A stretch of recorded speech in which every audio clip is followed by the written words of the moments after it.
bi ehwere ne nkwa ya nene nansa ewo Kumasi e friend Budo big Budo ewo Kumasi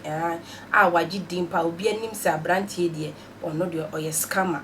ye kasa scammer ono ode laptop na no odididi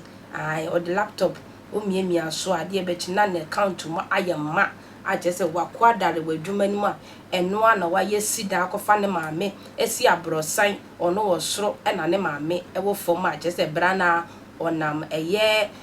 scammer no so de bobra anisa na hwe bra ya otumi se nani gye ne ho papa na ewuo nim update ayenya ne se abayewa bi nso ewo TikTok yi so de ne ho abebo bra yi papa na bi eba Kumasi na wo se abayewa be hia Budo na omoji omani kakra enti yesa saada no de Budo de abayewa ne Kumasi kuromu anadwomu ne nyina ana nyafo ne bisa ne se abudo na ade na ade asanso kofi osi o kire Lled no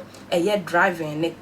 anase o kire ne driving se ne nsembe o besa beba bio na abayewa na te stia na chi a o chinchina je se awomu wo driving school man na omosia na we na nchiremu anase nhwehwemu ne se Budo ene Nicolis adwuma mu na chese sikadie bi abedi Budo nchen a ono watena sika no so a on pese obema police for no sika no nsaka ne de I say ni bre bi watena sika no so ni bre bi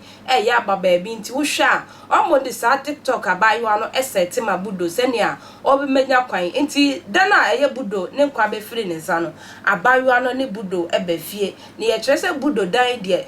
o kopie asifom abehwe ne maame anim kra dan no oloki otum ni ade enti sa abayewa no na odi nachi ba fie a oma obi epono no ma nipa bonfo etumi wrom because say